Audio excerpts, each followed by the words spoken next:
Hello everyone, Simon Jacobson here. Another episode of Meaningful Live. This program is dedicated in honor of Zarika Mitrovic. And we'll be speaking about why we need pain. Yeah, difficult topic. One that is maybe the big $1 million question that everybody asks in life. Why the need for pain? Why the need for pain?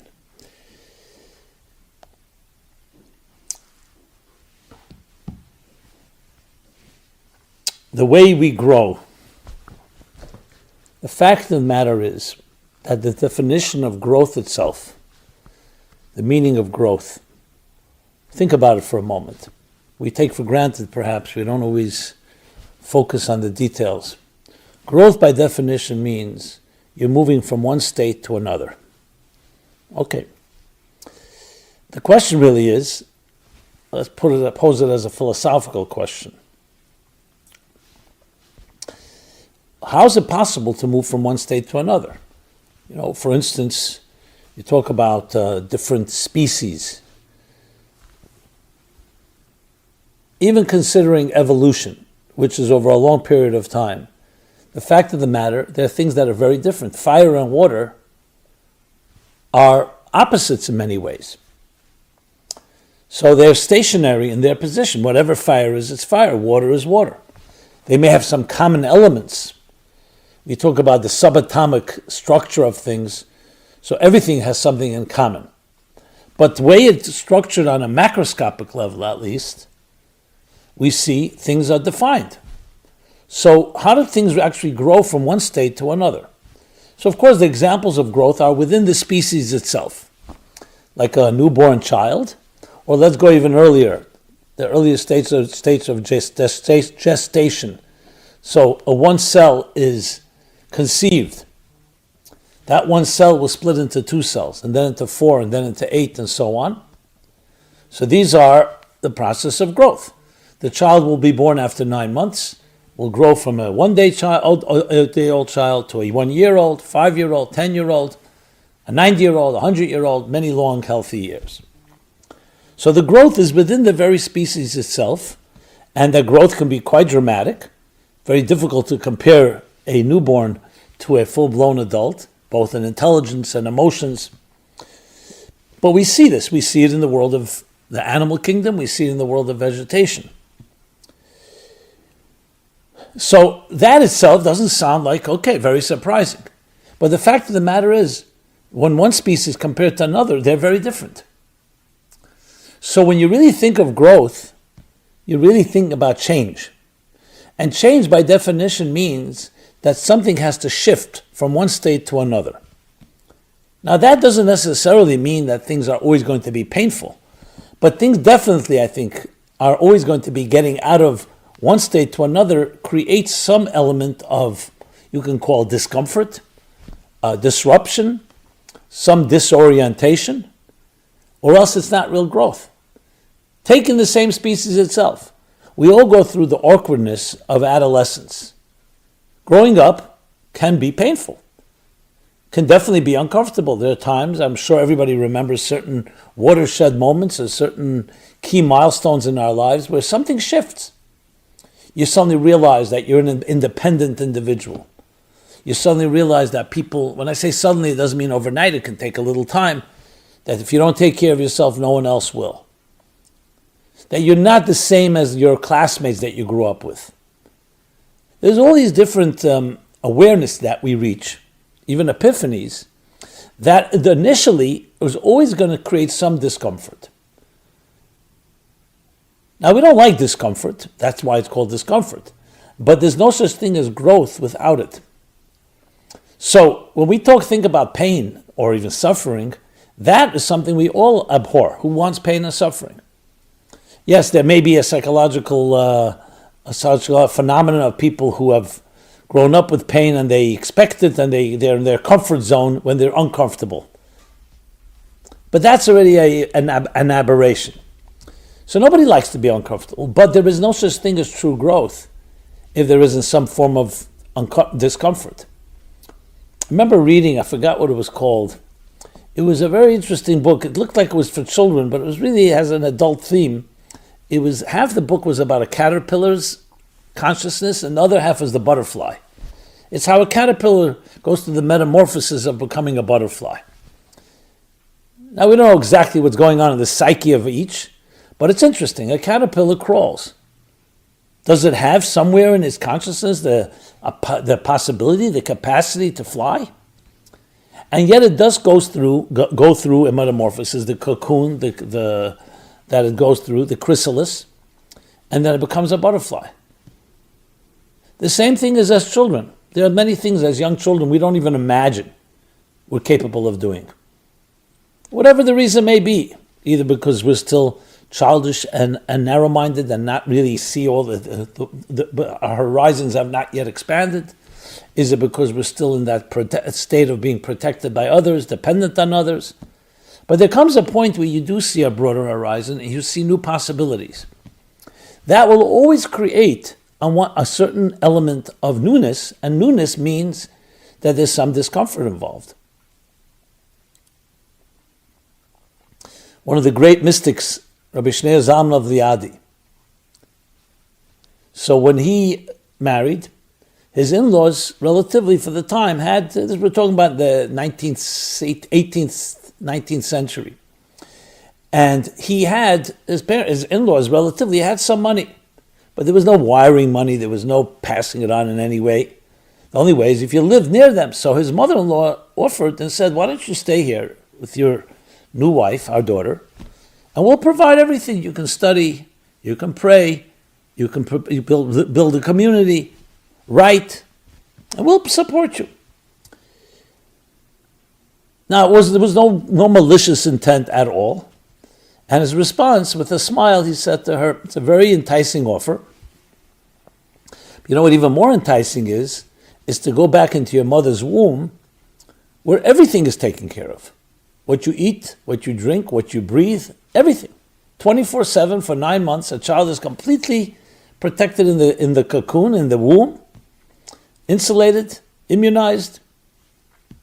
However, he said, the Rabbi Shneur Zalman said to his mother-in-law, he said, the problem is the child has gotten too large and the space has gotten too small. And thus, as comfortable as it is, as enticing as it is, it's just not. So this is true. Does any child that you know, the first day they go to school does not cry? First time they go to summer camp, overnight, they leave home. There's always going to be an element of sadness. Because moving from a state where things were predictable, comfortable, consistent, and now you're going to an unknown.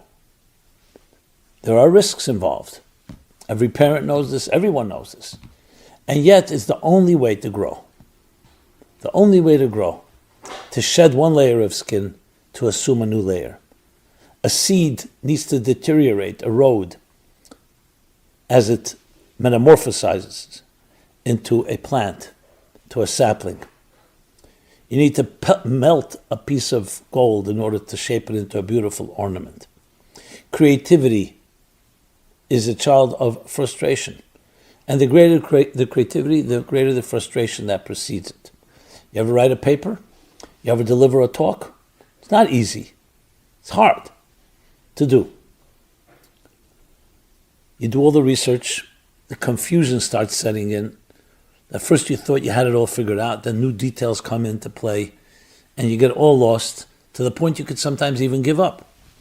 But as you see it through, what happens is suddenly is a euphemistic term. What I mean by suddenly means in time.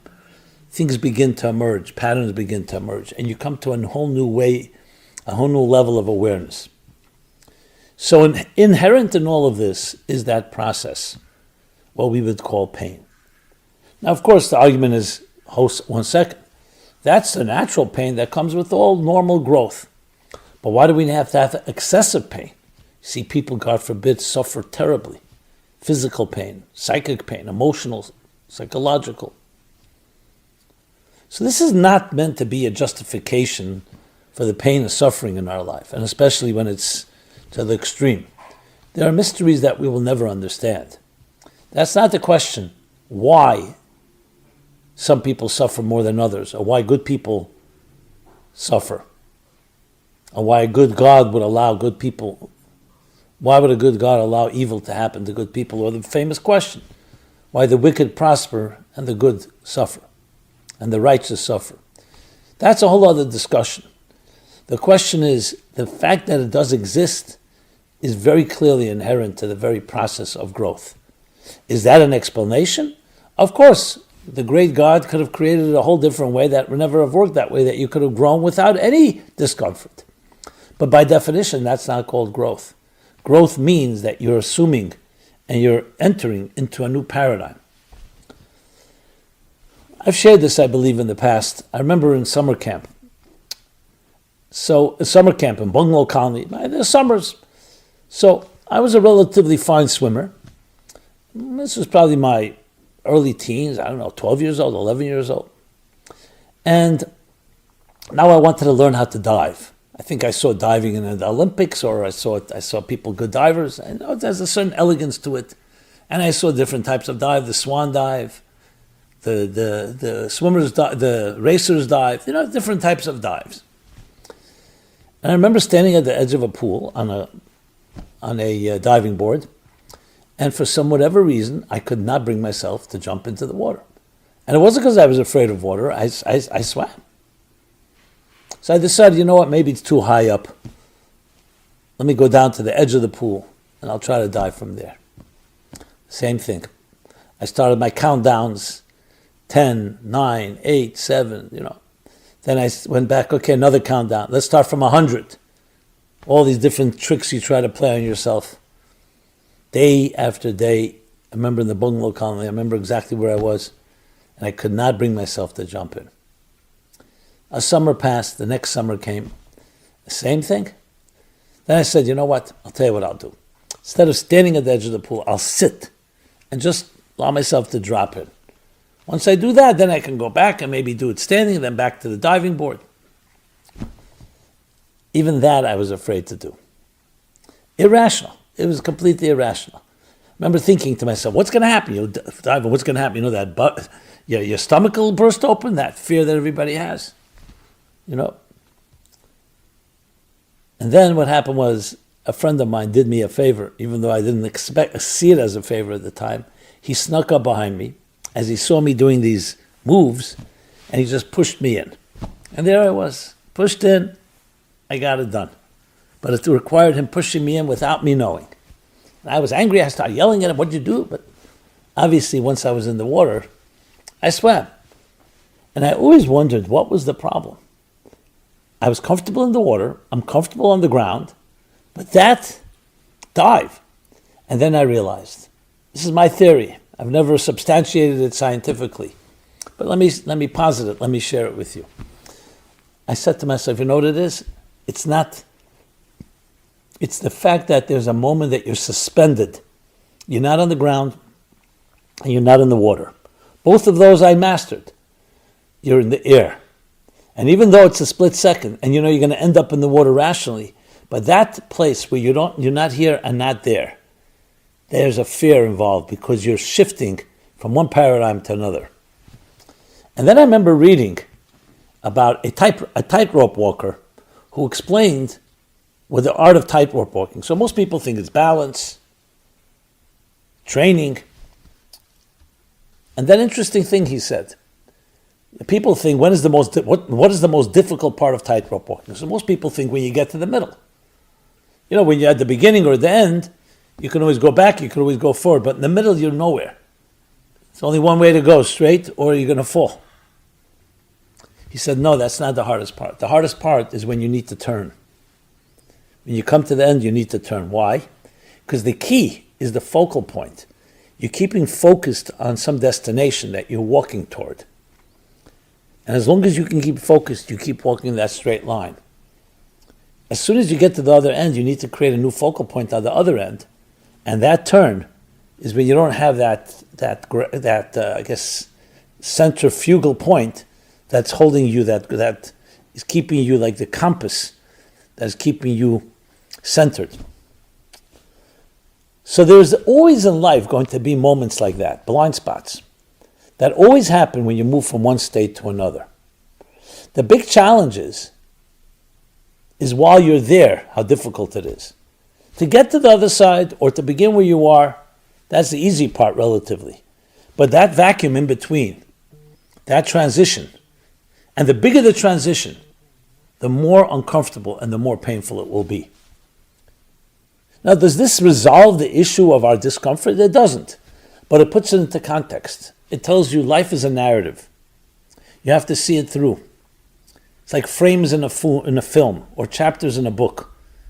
The chapter you're in right now is right where you are. Don't think of life as here and now. Life is a series of events and sequences.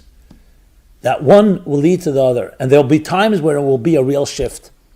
And the greatest experiences in life will always be preceded by some measure of pain and discomfort. Now we pray that we should have the minimal amount of it, not excessive, not in ways that are debilitating. But even when it is, even people who've suffered greatly and have gone through very challenging situations, after the fact, you'll always see that they've learned tremendous things. And we need to have our eyes on the big picture, not on the small picture. Now I say this especially times like this. There's a war being fought in Gaza, atrocities, terrible sights that have shocked us all. And no way am I minimizing that. But the only way to really keep your composure and keep focused is understanding that this is an unfolding narrative in our lives and collectively in the entire world. And if we keep that focal point and we keep that in mind, we can see everything through. The only way out is through. And all those that have gone through difficult moments in life know that. So the cracks in the egg, the discomfort of one state being lost as you enter a new state, is very much part of the process. So we have to be there for each other, to hold on to, especially in those moments. Sometimes we need that nudge, that push of that friend, against our will, just to get us through. It should never be imposed, it should never be done in any coercive way. But sometimes we need that push, that's how it is. And we need to know that the discomfort is very much part of growing. You lose your baby teeth as you grow adult teeth. The crab sheds its skin, it sheds its shell, I should say, which is a painful process, in order to assume a better shell, a bigger one. And the same thing is throughout life. You'll find so many examples of it. And back to the caterpillar and the butterfly. We want to fly. When you want to fly, you have to change your mindset. It may be easy to just live grounded like a caterpillar, eating the earth, never looking up, following and conforming to other caterpillars. But flying, soaring, that's really what a human being wants to do. And to soar requires developing not just new tools, but also the courage to use them. The ability to go beyond the norms, to go beyond what we considered possible yesterday. So let me conclude with this question to each one of us. What are you capable of? How much potential do you have? It's a very difficult question to answer because you need to know how much there is in there before you can say how much I've reached. And we don't know it. In a way, it's almost like an infinite, I don't want to call it bottomless pit. That's a negative expression, but you know what I mean. It's something that we don't know how much there is. And the only way you'll ever get there is to get uncomfortable. The only way you'll ever get there is to explore the possibility that you haven't reached your destination yet. And there's so much more to go. To me, it's one of the greatest gifts for myself and for meeting others is to demonstrate, to show people you have so much more you can do than you've ever imagined. Believe in yourself. Believe in others. And have that courage. Don't allow yourself to refrain and decline new opportunities because it's new challenges. It's always easier just to stay in that safe zone. But it's only when you get out of it that you really can reach heaven and beyond. So I wish upon all of us that whatever comes our way in life, and should only be blessings, But even when it seems like a setback, please see that as a catalyst, as a springboard for true growth. And don't let the discomfort demoralize you. Don't let it disorient you. Don't let it deceive you into thinking that that's the end of the process. Like the swindling staircase in the words of the Baal Shem Tov. He calls it Schwindeltreppe in Yiddish, which means swindling, like a swindler. A spiral staircase swindles you into thinking that you're not reaching your destination because you have to keep making these 180-degree turns. Actually 360, but 180 where your back is facing the destination, not like a regular staircase. But the fact is you are going up higher. And right before you reach your pinnacle, you're always going to face your back to it, meaning you don't even see it. So you can think no progress. Exact opposite. You're right there. You're right at the edge. See it through. Soar. Spread your wings. Be the best and the greatest you can ever be. Thank you. Simon Jacobson here. MeaningfulLife.com, our website. Please check it out with a wide array of resources to living a meaningful life, life skills that address every life situation across the entire spectrum. Please subscribe, share with your friends, share with others. And I'd love to hear your thoughts, feedback, comments. May we all grow to places that not only we can't imagine, that we've never even thought, we not even imagined that we could imagine. Be blessed and be well.